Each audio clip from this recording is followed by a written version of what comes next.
I want you, the listener. Yes, I want you, the listener, to press the like button, the subscribe button, but more importantly, comments. Comments that you liked or disliked the topic discussed.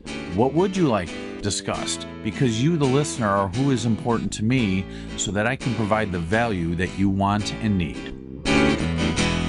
Joel? Yes, Ray. You have a heck of a story to convey today about one of your customers stuck in cycles. Tell me about the customer that you counseled this week. It's an individual who has had their business for over 10 years. They do somewhere between $30,000 and $50,000 a year in business, and they're a single parent.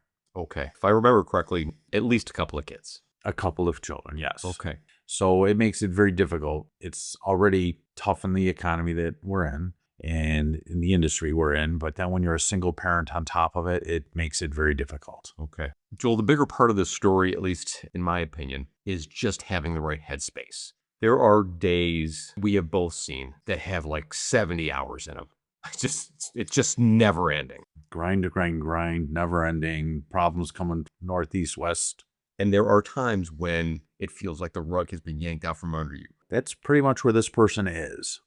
This person's back is against the wall. It's kind of gloom and doom for them. They don't know how to get out from the cycle of I get work, I lose work. I get work, they go out of business. And it becomes just a revolving door. I know this person can't be that stuck because I know who their coach is.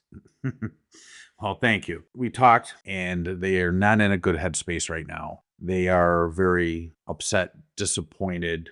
They're at that point where they just want to throw in the 10 years of work and just call it quits. Okay, so why don't they? Because they actually love what they do. That's a big part of it. This person is one of the hardest working people that I know. And I know a lot of hardworking people in this world. They are a very hardworking individual.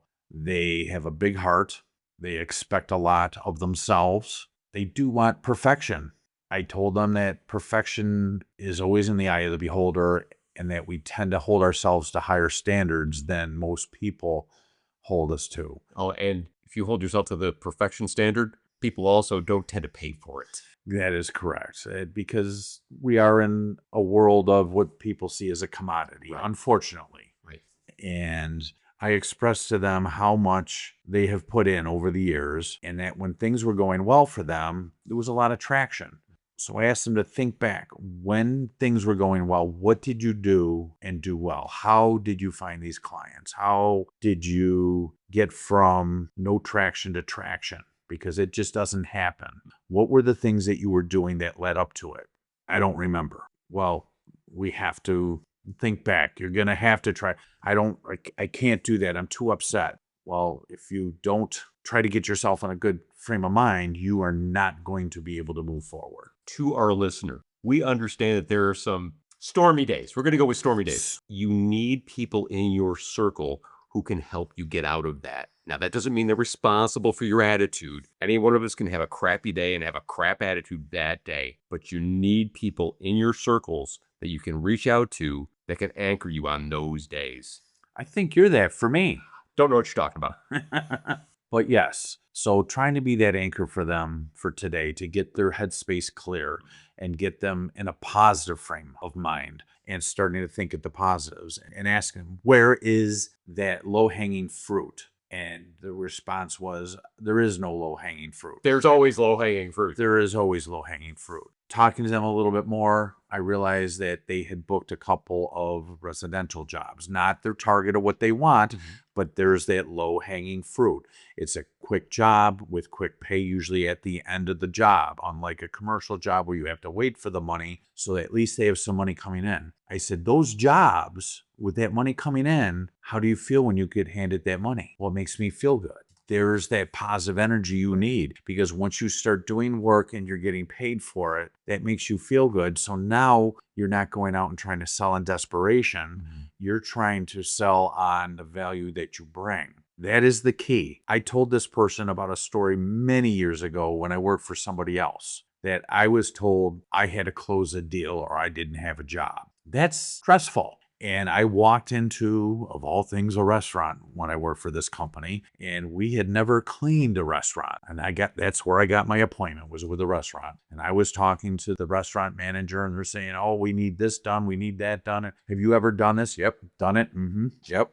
Not really lying through my teeth because I'm in a cleaning business. Yeah, we've always cleaned. Have we specifically done a restaurant? No, but I knew people I could talk to kind of figure it out with a price. And Joel, your back was against the wall. You needed to make a sale. I needed to make a sale and put together a bid to that company, and that company hired us. It was a 7-day-a-week job, and my boss is like, you saved your job. Now, yeah, my back was against the wall. I had to figure something out. And usually when you are in that spot, you have nothing to lose. Guess what? You aspire to a higher level. Right. And I told them that story. And like, my gosh, that's where I am right now. And it was like a light went off for them. And I could even hear the change in their voice. I could hear the mood in them completely shift from negative to, I can do this. I can move forward. This is possible. This is possible. Now, they still have to do that work for themselves, but the shift started. And that's what's needed, is you got to have that shift happen inside of you in order to become successful once again.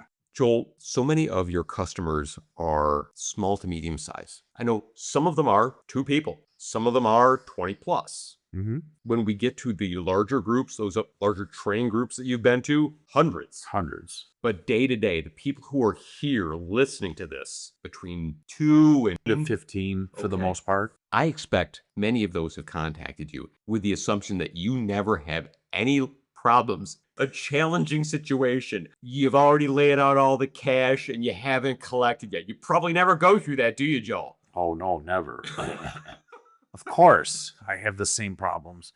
They're usually multiplied. Being a bigger company, the problems get multiplied. But what I have are systems that are in place. And I also have the real life application. I've been through it before. So a lot of those types of storms I weather a little better because I know I've gotten through them before. And when people get to these walls in their businesses, it becomes a huge challenge for them because they are a solopreneur, or they only have one other person. And sometimes, even early in my days, when my business partner and I were married and we had the business together, we didn't have all the answers. And yet, where do you turn for the answers? And a lot of people are in that same boat, being that solopreneur or that 1 or 2 person account where you're working with your significant other or a family member, and you don't have all the answers. And where do you turn? Because you have to have those answers.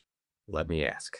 You have 3-month packages. You have larger packages. We have other resources for sale. When you have a owner, prospect, they're in desperate need of counsel this week. 1 session, 2 sessions. What do we do for them?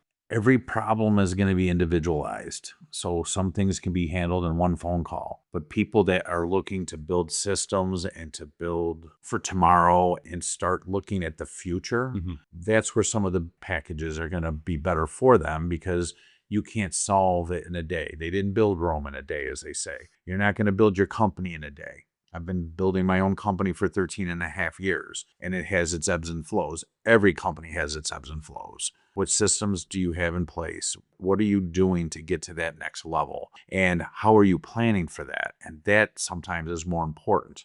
On the front end, when your back's against that wall, it may be a session or 2 where we get your mindset shifted and we get you towards that low-hanging fruit so that you can start creating opportunities within your own company right away, and that money's starting to come in. Because when we sound desperate, nobody is going to put money into somebody who sounds desperate. You have to sound confident. You have to go in with a mindset that says, I got this. So listener, if you aren't in one of these storms and things are going well, but they could be going better, we have packages for that. You'll find the links in the description below. For those who are desperate, your back is against the wall. You might be living in your car right now, but you're still running a cleaning business. We got a story about that too. I'm going to encourage you. Call Joel. Book a session. I can't afford it. You can't afford not to. Correct. I've been there too. Thank you, Joel. You're welcome, Ray.